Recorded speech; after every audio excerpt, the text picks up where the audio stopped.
50,000 मुसलमान तिथे जमले होते। अल्लाहू अकबरचे नारे चालू होते, पाकिस्तान जिंदाबादचे नारे चालू होते, हिंदुस्तान मुर्दाबादचे नारे चालू होते। पोलिसांना मारहाण झाली, पोलिसांच्या गाड्या जाळल्या, पत्रकारांना मारलं, त्यांच्या गाड्या जाळल्या। 20 वर्ष हा खटला चालेल एकूण।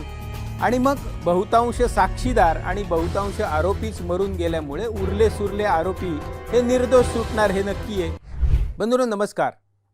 आजचा हा व्हिडिओ महाराष्ट्राच्या मायबाप सरकारचं हार्दिक अभिनंदन करण्यासाठी आहे। अहो आमच्या शासनाचं कर्तृत्व तसं आहे। 11 ऑगस्ट 2012 या दिवशी मुंबईच्या आझाद मैदानात रझा अकादमीच्या गुंडांनी एक दंगा केला होता। म्हणजे म्यानमारमधल्या मुसलमानांवर होणाऱ्या कथित अत्याचाराचा निषेध करण्यासाठी रझा अकादमीने मुंबईत मोर्चा काढला होता। 50,000 मुसलमान तिथे जमले होते। अल्लाहू अकबरचे नारे चालू होते, पाकिस्तान जिंदाबादचे नारे चालू होते, हिंदुस्तान मुर्दाबादचे नारे चालू होते। अमर जवान ज्योत आणि हुतात्मा स्मारकाला लाथ मारून ते तोडण्यात आलं। पोलिसांना मारहाण झाली, पोलिसांच्या गाड्या जाळल्या, पत्रकारांना मारलं, त्यांच्या गाड्या जाळल्या। आमच्या पोलीस भगिनींचे तर कपडे फाडून त्यांचा विनयभंग केला गेला। आमच्या पोलीस भगिनींचे कपडे फाडून त्यांची धिंड काढण्यात आली। आणि तेव्हा ते म्हणत होते की इनको अभी दबोच लो, फिर ऐसा मौका नहीं मिलेगा। ह्या घटनेला येत्या 11 ऑगस्टला 14 वर्ष पूर्ण होत आहेत। या प्रकरणात अटक करण्यात आलेल्या 50-60 लोकांना तेव्हाच जामीन मिळाला होता। तेव्हापासून म्हणजे गेली 14 वर्ष हे शांतताप्रिय तरुण उजळ माथ्याने मुंबईत फिरतायत। त्यातले काही आरोपी तर मायबाप न्यायालयाच्या संमतीने, न्यायालयाच्या परवानगीने 40 दिवसाच्या हज यात्रेला सौदीला सुद्धा जाऊन आलेत। पण तरी दहशतवादाला धर्म नसतो बरं का।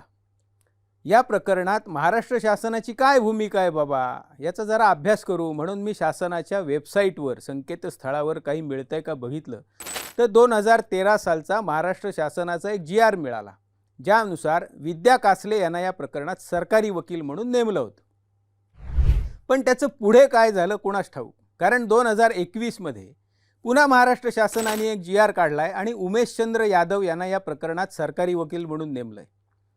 मग जिल्हा न्यायालयाच्या वेबसाईटवर सुद्धा या खटल्याविषयी काही माहिती मिळते का बघू म्हणून मी त्या वेबसाईटवर जरा तपास केला तर असं लक्षात आलं की आजपर्यंत या खटल्यामध्ये चार्ज फ्रेम म्हणजे आरोप निश्चिती सुद्धा झालेली नाही, म्हणजे हा खटलाच चालू झालेला नाही।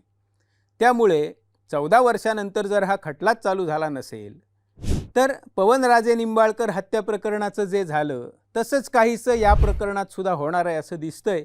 20 वर्ष हा खटला चालेल एकूण। आणि मग बहुतांश साक्षीदार आणि बहुतांश आरोपीच मरून गेल्यामुळे उरले सुरले आरोपी हे निर्दोष सुटणार हे नक्की आहे। खरं तर आत्ता सुद्धा ते त्याच आविर्भावात जगतायत की आपण निर्दोषच आहोत। पण या सगळ्यातून आमचं मायबाप सरकार ह्या धर्मांध दंगेखोरांना हा असा विश्वास देतंय की तुम्ही कितीही झुंडशाही करा, देशाच्या विरोधात घोषणा द्या, शत्रू राष्ट्राचा जय जयकार करा, पोलिसांना मारा, त्यांच्या गाड्या जाळा, महिला पोलिसांच्या शिलाला हात घाला, त्यांचा विनयभंग करा, वाटेल ते करा, पण तुमच्या केसाला सुद्धा धक्का लागू देणार नाही असं या आमच्या सरकारचं, धर्मनिरपेक्ष सरकारचं हे कर्तृत्व आहे। आणि त्यासाठी खरं तर पुन्हा एकदा या सरकारचं मी हार्दिक अभिनंदन करतो।